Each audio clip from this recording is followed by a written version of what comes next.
money can be used down the line for, education, job training, home buying, starting a business, whatever it might be. So let's bring Doug Flynn in on this. Of course, is a certified financial planner. He's a co-founder of Flynn Capital Management. The president, there's a lot going on with this president in the news, something else even today. But this, to me, I said it earlier, doesn't seem like it's getting maybe as much attention as it should, and whether people are going to know about it in time. They say they're going to have a big marketing campaign. But you think it's a good idea for families to learn about these things?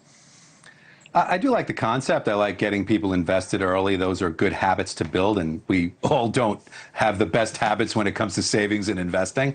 I love the concept. There are issues with it, I think, that make it a lot less advantageous. For instance, one of the biggest things about it is that this is tax deferred, meaning that when you take it out, it's fully taxable as ordinary income. And so what happens is, if you knew that you were saving for your kid's college, as an example, you might be better off with a 529 because that's tax-free. Or maybe if you have earnings, you put into a Roth IRA because that's tax-free. These are not tax-free.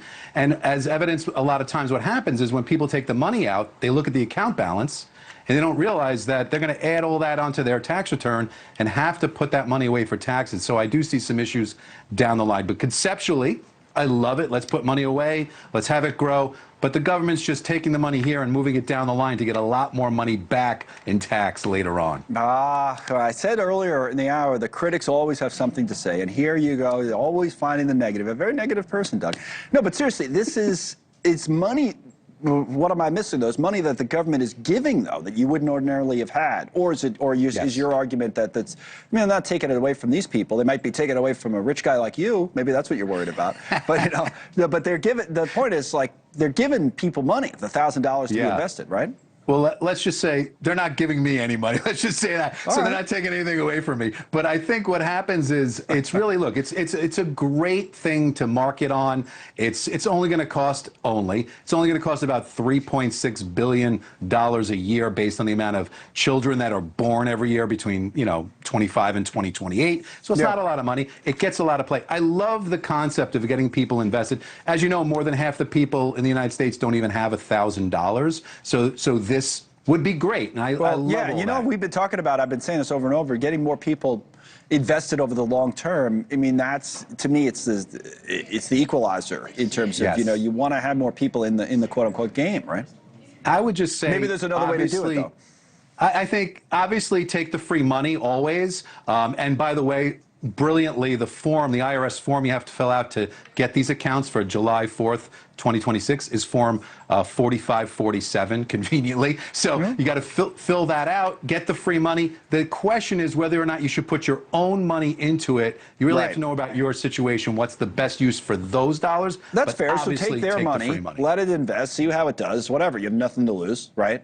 And then if you're lucky enough to have some extra money, maybe you make other decisions. Someone should call you, and then you figure it out. But like the point is, that's your money, and you can do whatever you want with it. That's interesting. Exactly. No, I get your point.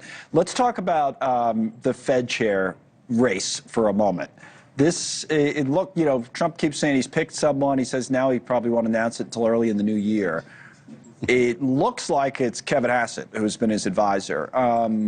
It's going to be kind of interesting because he'll be kind of like, if that's true, be like the shadow Fed chairman, right? And what effect does that have? Like everything he says, people will be looking at, or rates going down. I mean, you almost like we'll have two Fed chairs in some ways.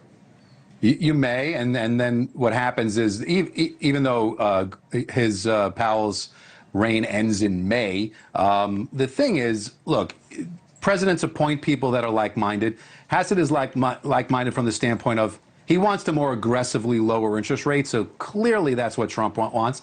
And they want it because it's part of their pro-growth agenda. They want to get GDP really going. This is one more thing that they think will move that. I think that's how they're going to gauge their success long term. So they want someone like that who will help push rates down even further than the current Powell would do. And so I think those are the reasons why you could see something like this.